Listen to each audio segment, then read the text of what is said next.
Nicki Minaya. Nicki Minaya Jaques. Abogado, penalista, constitucionalista y un gran amigo de nosotros, quien está aquí para desglosar los problemas de la justicia dominicana. ¿Cómo te sientes, Nicki? Buenos días. Gracias primeramente por la invitación y estamos bien, por la gracia de Dios. Buenos días, Nicki, bienvenido. Gracias. Nicki, estos pronunciamientos del presidente de la Suprema Corte de Justicia, Luis Henry Molina, en el sentido del colapso del sistema judicial debido a la prisión preventiva. ¿Qué usted nos puede decir sobre este caso? Bien, entiendo que de entrada lo primero es que hay que establecer lo que es el régimen de consecuencias. Cada funcionario, y en el caso de la especie, como un juez de la Suprema, jura hacer cumplir la Constitución. Y existe la teoría que hay delito por comisión u omisión. Decimos esto como introito para lo siguiente. El presidente de la Suprema, si bien es cierto que tiene grandes grandes conquistas, también hay algo que lo va a perseguir como la sombra del cuerpo, que de algún modo de la mora judicial y cae en sus hombros el hecho de que él mismo ha confesado que ha colapsado el sistema de justicia. Pero hay aspectos neurálgicos y específicos que hay que resaltar para precisar la causa, razones y motivos del colapso. Precisamente, Nicki, no es contraproducente decir que ha eliminado la mora judicial y al mismo tiempo hablar de colapso del sistema judicial. Fíjense, lo primero es que el control de la prisión preventiva lo tienen los jueces en las manos. Segundo, aquí la fiscalía le trae una narrativa al tribunal donde inician los procesos penales en los jueces de atención permanente de los distritos judiciales distintos. ¿Qué pasa? Cuando aquí hay un caso sonoro que la Procuraduría le pone nombre, lo primero que hace un juez es llenarse de miedo. El denominado juez del miedo, que Duarte Carán habla mucho de eso y lo ha desglosado. ¿En qué consiste el juez del miedo de cara a los juristas, los que estamos en el ruedo? Nosotros verificamos que hay medidas de coerción que no califican a la luz de lo que es el debido proceso. Aquí muchos se hablan, los constitucionalistas, los profesores y los togados, que real efectivamente el debido proceso consiste en respetar los linderos de la ley. Sin embargo, aquí se toma mucho en cuenta lo que es el estatus económico, social o prestancia social de aquella persona que está siendo de algún modo sujeto a un proceso penal. En el caso que recientemente pasó, el caso Senasa, la presión social, como establece el artículo 6 del nuevo Código Procesal Penal 9725, nosotros verificamos que la presión que ejercieron esos grupos que han tenido una participación activa, pero los jueces a ese tipo de encartados lo trata con guante de seda. Entonces, aquí lamentablemente hay que decirlo con dolor, la ley, los jueces la tienen para proteger los derechos de los ricos y aplicarse a los pobres. Una pregunta, licenciado. ¿Cuántas medidas de coerción hay? Porque siempre, o sea, la sociedad, cuando hay un acusado, siempre quiere verlo preso. Lo que siempre la sociedad quiere es, bueno, si no le dan prisión preventiva, pues no se está cumpliendo la ley, no se está haciendo justicia y queremos verlo preso. Ahora bien, ¿cuántas medidas, además de la prisión preventiva, tenemos? ¿Cuántas medidas más de coerción? Muy bien. El artículo 130 del Código Procesal Penal establece que hay 6 medidas que pueden ser asistidas o combinadas antes de la prisión preventiva. Aquí, mayormente, los jueces, dependiendo la proporcionalidad y, sobre todo, del caso que se trata. En un caso de homicidio, pocas veces usted verá que la fiscalía nunca solicita arresto domiciliario, fianza. Son raras excepciones. Eso va a depender del delito. En principio, En principio. pero sobre todo de los elementos constitutivos y el principio de proporcionalidad, que es uno de los principios establecidos por el Código. Por ejemplo, El artículo 14 habla de la presunción de inocencia del Código Procesal Penal, pero muchas veces, dependiendo el impacto social que haya tenido un proceso, los jueces toman muy en cuenta, aparte del arraigo, esos apostulados. Pero real efectivamente el código tiene 6 medidas anteriores a la prisión preventiva. Explique brevemente qué es el arraigo para que nuestros televidentes sepan de qué se trata, porque los términos jurídicos, yo sé lo que son los arraigos, Muy bien, pero para que los televidentes sepan de qué estamos hablando cuando hablamos de arraigo. bien. En principio, los arraigos son, por ejemplo, la estabilidad social, económica, laboral y familiar que pueda tener un encartado. Por ejemplo, un trabajo fijo, que tenga esposa, que tenga hijos, que tenga de algún modo inmueble, etcétera. Pero hay procesos que todos estos arraigos no serán suficientes en la etapa inicial, la etapa preparatoria, porque la presunción de inocencia solo puede ser derrumbada en un juicio público, oral y contradictorio para que un juez, o más bien los jueces en un fondo, puedan definir cuando haya sido derrumbada o destruida la presunción de inocencia. En el caso del juez que siente esta presión o que el Ministerio Público siente algún poder sobre él porque puede en el futuro involucrarlo en cualquier cosa o señalar algo de él que no le permita ascender dentro del sistema jurídico dominicano. ¿Cuál es la garantía que tiene ese juez de que algún organismo lo va a proteger de esa situación? Yo diría de una manera simple que es respetar la Constitución, respetar el debido proceso y dar sentencias motivadas en derecho, porque yo entiendo ni el Consejo, ni la Suprema, ni ningún ciudadano va a cuestionar la sentencia fundamental en derecho. Pero hay un aspecto que es importante señalar. Yo no sé para qué existe el Consejo del Poder Judicial. Cuando tú le vas a sacar al sistema, para esos jueces, en vez de estar trabajando, ayudando a eliminar la mora judicial, están persiguiendo a otros jueces. Si no son del grupo si no pertenecen al grupo que lo apoyó, esos jueces van a estar asediados por los inspectores de la Suprema. Entonces, cobran sueldo lujoso, una especie de privilegio que le dan. Entonces, en suma, a nuestro criterio, no hay ninguna garantía. La única garantía que debe tener un juez y tiene es sentencia motivada, pegada a la Constitución, a las leyes y al debido proceso. ¿Qué opinión le merece a usted como profesional del derecho lo que dijo Luis Henry Molina? Yo entiendo que es un acto de irresponsabilidad y lo digo con todas las consecuencias que esto pueda producir como jurista en el ruedo. ¿Por qué? Primero, usted tiene en sus manos la posibilidad de con políticas públicas transformar el sistema de justicia. Aquí hay una sobrepoblación carcelaria que, como dije en principio, el control de la prisión lo tiene el juez. Entonces los jueces no pueden lavarse la mano como Pilato, indicando que ha colapsado el sistema de justicia.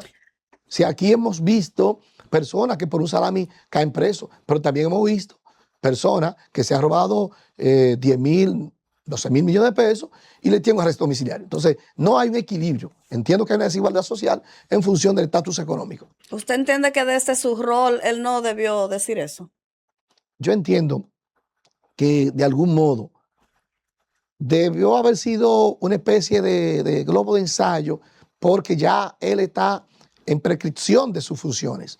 No sé si es para que le den una nueva oportunidad y entiendo que su postura es un acto de irresponsabilidad. ¿Y no será mejor dicho un bramido o un grito desesperado para él librarse de las situaciones que lo ahogan, como por ejemplo el presupuesto que tiene la justicia? Bueno, fíjense, la ley de presupuesto nacional, los jueces en una oportunidad salieron a pedir aumento. Entonces, eso debió haber sido una de las posturas del presidente de la Suprema, reunir los jueces Pero él no se y escucha protestar. quejándose del presupuesto.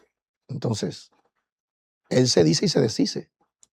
Entonces, Particularmente yo entiendo que la postura del presidente de la Suprema no se corresponde con un acto de responsabilidad de clase, un poder independiente de los tres poderes del Estado. Se ve poco solemne la majestad de la justicia. Yo entiendo que está mermada con una postura como esa. Mire, le voy a poner en equilibrio dos casos.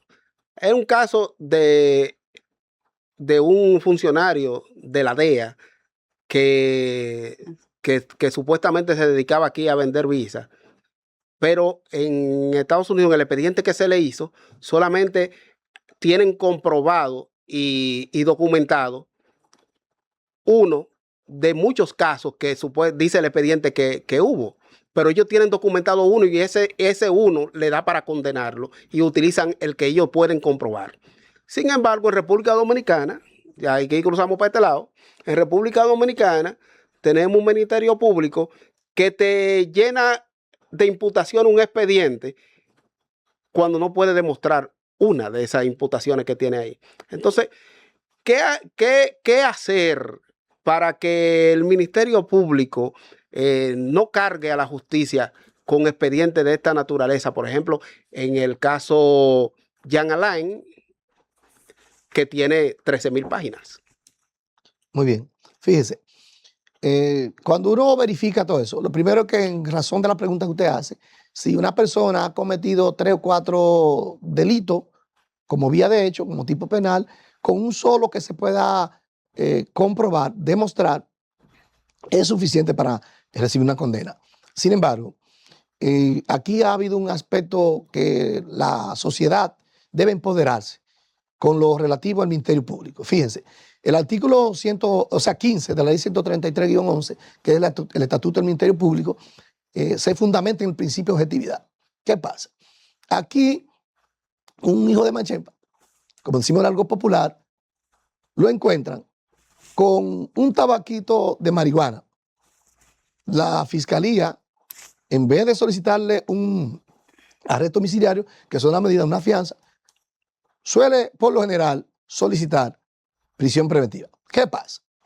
En otro caso semejante, dependiendo del estatus económico y social y prestancia del encartado, usted ve que la fiscalía puede solicitar otro tipo de medida y el proceso no lo trabaja con esa rigurosidad y ese carácter sensacionalista, que debo decir que en algunos casos la prensa ejerce una función preponderante en apoyo al Ministerio Público, para que los mismos se sientan empoderados y ganar el pleito en principio en los medios. Cuando la fiscalía presenta que de hecho transgrede los linderos del derecho y el debido proceso, una persona, para conocer la medida de coerción y presenta un allanamiento, ya todas esas imágenes le hacen pensar al colectivo que no sabe de derecho que esa persona es culpable. Cuando lo pasan por la prensa, es culpable. Nosotros podemos citar un ejemplo. Un ciudadano, se llama Juan Francisco Consoró, tuvo una situación con su pareja. El juez Consoró. Pertenecía al sistema de justicia y la fiscalía le dio una cobertura de prensa y para la gente es una situación que entendía que ese hombre tenía que ir a la cárcel. Sin embargo, la justicia determinó pues, una medida menos gravosa a la solicitada por el Ministerio Público, que en muchas ocasiones hay medidas las cuales puede el Ministerio Público solicitar sin la necesidad de imponer la prisión preventiva. Sí, en el caso del juez Consoró, nosotros estamos enterados de que él fue absuelto de todas las acusaciones que tenía y que ordenaron reponerlo como juez. ¿Es eso posible? Fíjese, la información que yo tengo, que hemos visto, porque el abogado tiene la obligatoriedad de estar actualizado de todo lo relativo al sistema de justicia y en sentido general estar al día con los acontecer que tienen de algún modo un vínculo directo con la justicia. Fíjese, lo que la Suprema Corte de Justicia decidió fue anular la sentencia de su destitución. Esa es la información que tengo. Sin embargo, pusimos el ejemplo para que de una manera somera el colectivo pueda ver que cuando usted lo pasan por la televisión, que usted va a ser sometido a una medida de coerción, eso se entiende que esa persona tiene que ir sí o sí a la cárcel. de manera fundamental quería resaltar ese aspecto. Y entonces, ¿qué ocurrió con ese juez? ¿Se lo van a reponer ya que fue absuelto? Según fue absuelto. Déjeme precisarle, la sentencia que lo destituyó en principio fue anulada por la Suprema. Entonces, eso implica que la sentencia fue casada con envío, que el tribunal distinto, o sea, un tribunal distinto al que lo juzgó, tendrá que conocer de nuevo las imputaciones. Sí, en este caso, Tribunal Superior Administrativo. Porque no fue que fue absuelto ni declarado inocente. O sea, todavía está en investigación el caso. Está en investigación. Ok.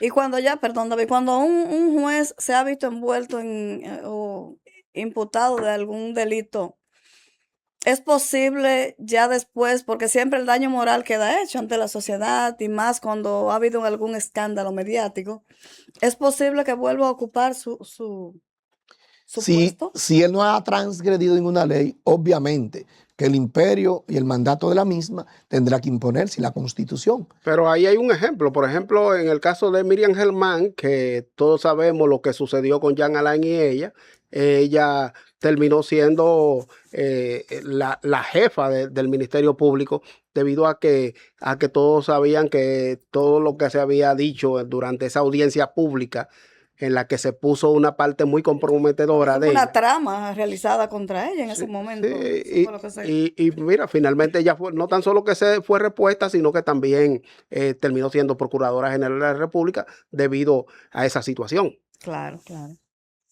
Fíjense, yo puedo citar un caso. El juez Willy Núñez, que fue juez de ejecución de la pena en San Cristóbal, en una oportunidad, en el caso de Quirinito, él tuvo no una participación activa, porque esa decisión que él tomó no fue directamente él otorgando la libertad, sino que él tomó una decisión e instruyó parte del proceso y él mismo fue repuesto. O sea, que cuando se descubrió, se investigó. En esa época se daba mucho de que los jueces salían de vacaciones y dejaban el suplente para que tomara ese tipo de decisiones, y ahí las decisiones cuestionables siempre las tomaba un suplente. Ponían a Jonathan frente a la batalla, ¿verdad? Así es. Así. El doctor en esa no quiso opinar en esa parte. La prudencia es la medida. Se está manejando. Doctor. La prudencia es y debe ser la medida de... La prudencia, claro que sí. Doctor, hay muchos problemas jurídicos, muchos casos jurídicos que nos llegan a la mente, pero recientemente hay una preocupación porque la situación del YECEL le dio muy duro a la República Dominicana. El desplome del YECEL le dio muy duro. Y ese caso, la gente quisiera como que mañana tomen a los dueños del YECEL y lo ahorquen en una plaza pública. Pero sin embargo, la aplicación debida del derecho indica otra cosa. Pero ahí volvemos a la presión mediática. Y también volvemos a una responsabilidad del Estado que no está en el juicio, que no está sentada en el banquillo del acusado. ¿Cuál es su visión del caso YECEL? Fíjense, cuando en la pregunta anterior hablábamos del principio de objetividad del Ministerio Público, el Ministerio Público, ese brazo vigoroso y largo que tiene, para algunos casos, es muy apático para otros. Sin embargo, brevemente voy a reseñar una obra insigne de Sófocles llamada Edipo Rey. Cuando un crimen no es bien investigado, se convierte en una pandemia social. En el caso que en cuestión, en su momento, se va a convertir en una pandemia social, porque los encartados habrá que respetarle sus derechos. Ahí ustedes verán que se va a encajar el artículo 68 en toda su parte de la Constitución, el debido proceso. Aquí no habrá juez que se atreva a violarle sus derechos, porque no es un ciudadano común. Sin embargo, ahí es donde entra la diosa Temi, que es ciega para algunos casos, como decimos en el grupo popular, y para otros no. ¿Se ha agotado en el caso de YECEL el debido proceso? Fíjense, por ahora podemos decir que a favor de los encartados se ha adoptado el debido proceso. Pero no es el debido proceso entonces. Si es en favor de una parte. Usted está dejando entrever que no es correcta la no decisión correcto, de que ellos estén libres. Porque ¿qué es un debido proceso? Porque Tutelar los usted qué derechos sabe de eso, fundamentales. yo En no sé de eso. principio, tutelar los derechos fundamentales.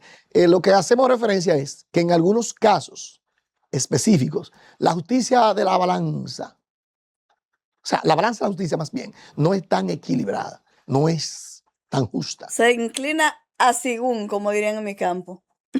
Balaguer una vez dijo que las leyes y la justicia es para respetar los derechos a los ricos y aplicar la ley a los pobres.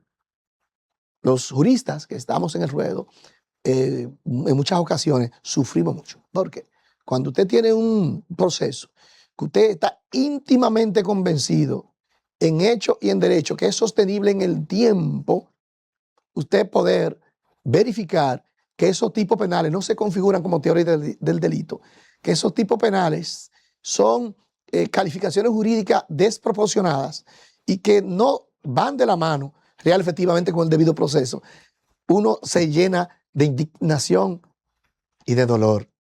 ¿Por qué? Porque en algunos casos jueces están íntimamente convencidos que hay ciudadanos que no merecen en principio la prisión, pero ellos prefieren ser conservadores y cuidar su statu quo en la sociedad como juez antes que convertirse en un ente de hacer un acto de justicia que es real efectivamente la buena aplicación del derecho, la Constitución y el debido proceso. Vamos a dar un giro 360. 360. Este derecho tiene que ver de derecho, pero con un tema muy controversial, señores, que hemos tenido toda esta semana. Los denominados Therians, o personas que se perciben ser animales. Brevemente, yo quisiera que usted nos explique, en términos legales, ¿qué supone esto? Cuando estas personas andan en las calles, alteran el orden público y una serie de Hay unos que se creen perros que andan mordiendo gente. legalmente, que ese es como usted es profesional del derecho, para que de Así manera es. legal me lo explique. Fíjese, hay un aspecto aquí que entra de relieve que hay que tomar en cuenta. Lo primero es que el artículo 46 de la Constitución habla del libre tránsito. También la Constitución habla de la dignidad humana. También la Constitución habla de qué forma y modo se le puede suspender los derechos a un individuo. Pero aquí hay un aspecto que hay que tomar en cuenta. La salud mental de muchos jóvenes. Hay que tomar en cuenta que es un aspecto muy neurálgico. Se le ha ido de la mano a los padres el control de los jóvenes. Y aparte de lo legal, aquí hay lo que se llama un drama humano con este tema. Pero fundamentalmente yo debo suscribirme a hablar de los aspectos legales y jurídicamente hablando, hasta ahora no hay ningún impedimento para ellos accionar y hacer lo que están haciendo. Y si yo vestida de perro, percibiéndome que soy un animal, porque no quiero mencionar, me pongo delante de un vehículo ahí y altero el orden público, porque también la ley contempla sanciones para quien altera el orden público. Así es. Aparte de los riesgos que supone, porque si yo acelero mi vehículo, porque lo que voy adelante es un perro, ya usted sabe, ¿verdad? Pero es un humano. Así es. Fíjese, la Constitución es clara. Que no lo voy a acelerar si veo un perro tampoco, obviamente, claro que no, porque los animales hay que protegerlos.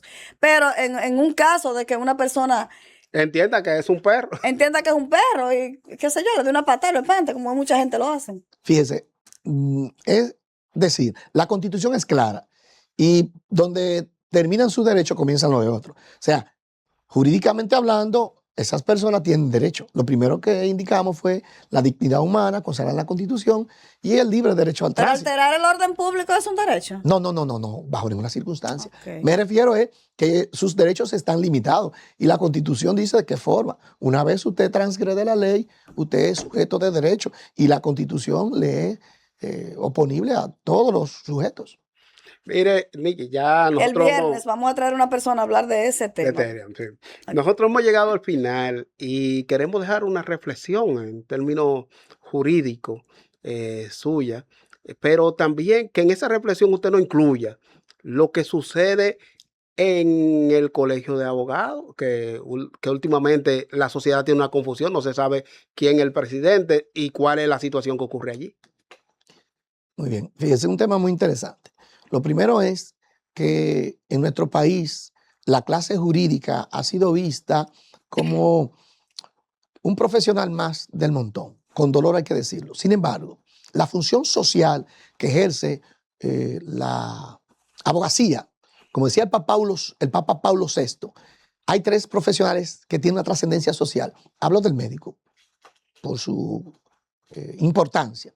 Hablo del periodista, porque tiene un impacto en la sociedad. Sí. Y también hablo del abogado. Cuando hablamos de la función social, creo y considero que nuestro colegio de abogados no ha entendido en lo relativo, no solo a la clase jurídica, su importancia como tal, pero también su solemnidad, su dignidad. Aquí el colegio de abogados, por lo menos el presidente, debió haber sido parte y debió haber propugnado para que se legisle para ser miembro del Consejo de la Magistratura. O sea, aquí hay personas que puede ser, por ser senador, puede ser médico, ingeniero, etc.